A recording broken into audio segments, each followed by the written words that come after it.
Most of the events in the Bible that ufologists ascribe to extraterrestrial intelligence have effects that run from the benign to the beneficial. But that is not always the case. As in the story of the destruction of Sodom and Gomorrah. As told in the Bible, the inhabitants of these two sister cities were so debauched and sinful that there was no hope of turning back their evil ways. The only solution, total extermination.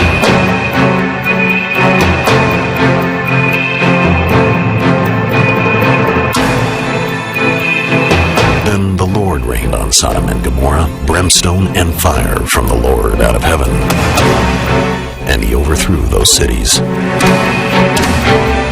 In his 1968 book, The Chariots of the Gods, Eric von Daniken presented a different theory about the destruction of Sodom and Gomorrah. Eric von Daniken had speculated that Sodom and Gomorrah might have been destroyed by extraterrestrials using nuclear weapons. The reason he came to this conclusion is the description that fire and brimstone came down from the sky. It certainly would get the attention of planet Earth pretty fast if we really concluded that extraterrestrials had destroyed whole cities because they didn't like them.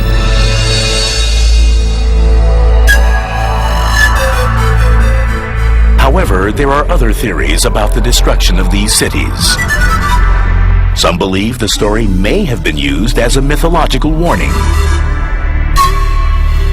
A lesson passed down through the millennia to reinforce the importance of piety.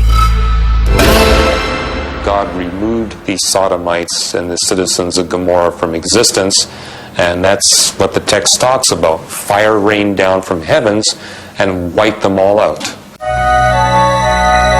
The text tells us that when a human civilization becomes reprobate, they can't be saved.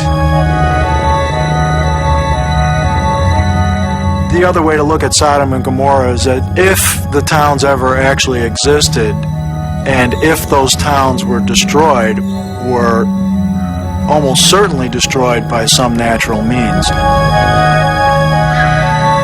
It's such a metaphor for a religious idea, that is, man was evil and deserved to be punished for his iniquity.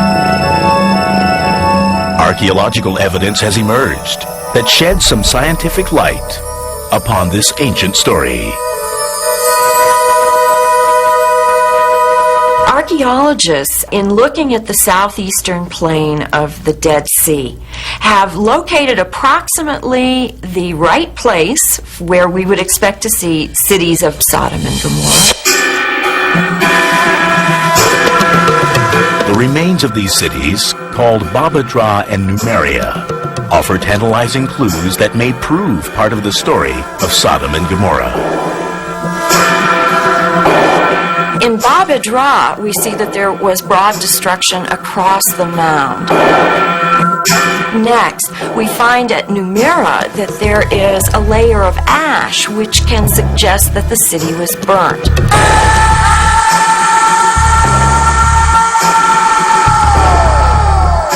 But the cause of their destruction still cannot be scientifically proven. And therefore, what or who caused it remains open to speculation. The bigger issue is whether or not extraterrestrials are so much involved in the development of life on Earth that they in fact would destroy a whole city or perhaps a whole group of people. That the biblical God or angels were really UFOs from another planet may be a radical idea. But it's possible that modern-day theorists aren't the first ones to suppose this extraterrestrial angle. In the 15th century, artwork portraying biblical scenes began to emerge, with mysterious saucer-shaped objects seeming to hover in the sky. I find that the Renaissance artwork itself is very intriguing, just all by itself.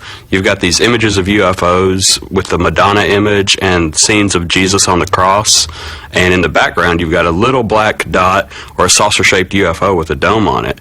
And what These were done 1,500 years after the fact.